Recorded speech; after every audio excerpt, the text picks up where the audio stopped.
I think I'm ready now. We got to Europe in the last part of September, first part of October of '44.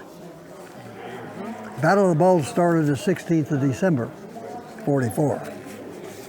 So when we got there, we didn't have any tanks because we had to turn them in England before we left for France. The reason being, we weren't supposed to go to France yet because we hadn't had any orders to go. But our battalion commander, he wanted to fight. And I didn't, but he did.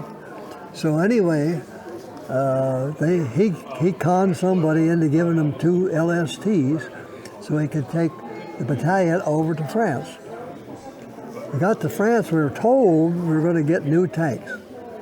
So we got to France and landed at Utah Beach.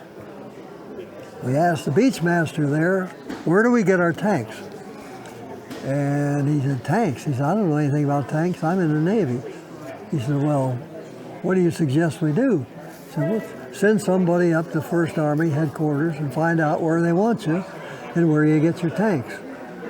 So he sent the executive officer up, and we moved on in trucks, moved him to the east side of Paris. We waited there for him to come back.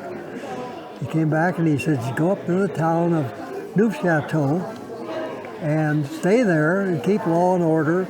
And the battalion commander was supposed to go up and report to the 1st Army headquarters, which you'll see this black A up here. That's 1st Army patch.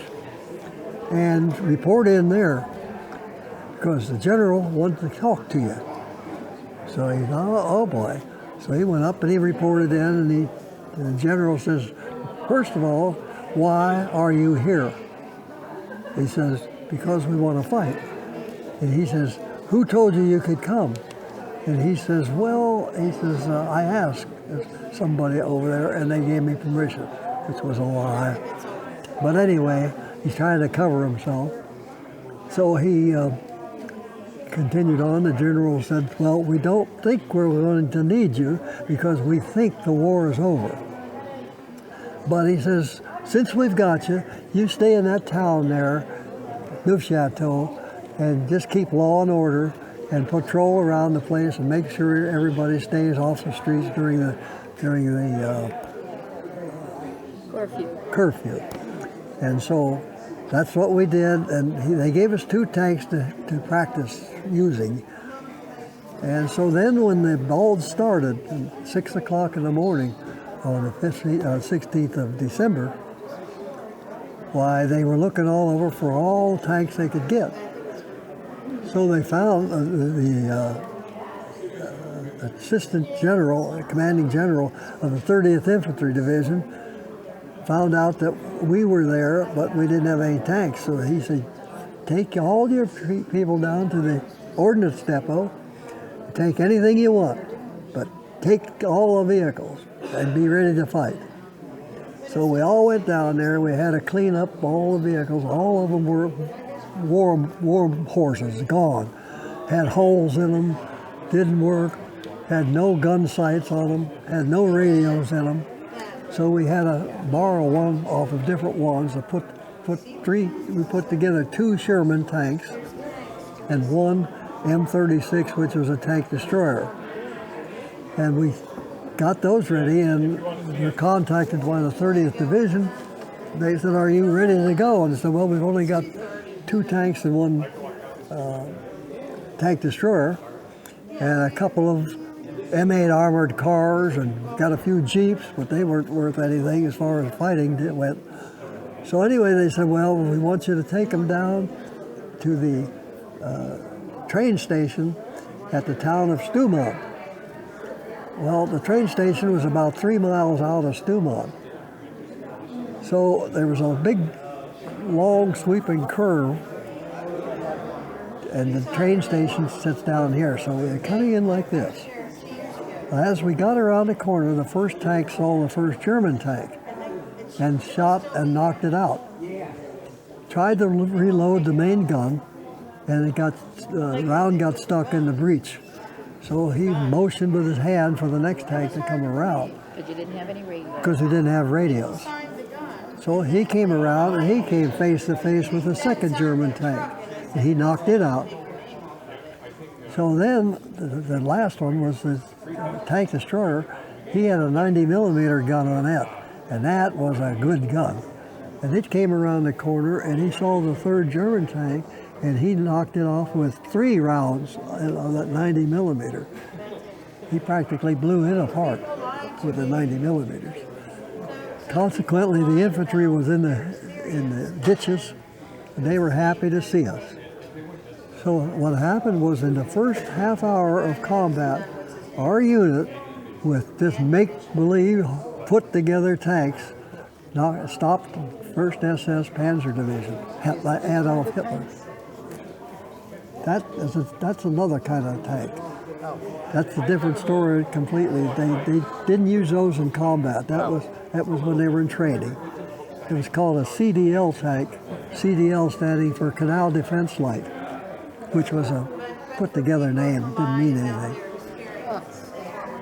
So anyway, after we knocked out those 3 German tanks, now they had just been what they called the Normandy Massacre.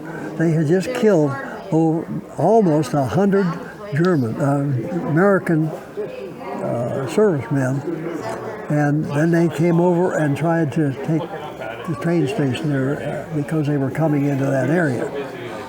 So we thought, well, okay, we stopped them for a while anyway. So they just backed up and they came back into a different area into the town of Stubach. Well, then our next battle with them was up on a hill right in the middle of town. It sat up high.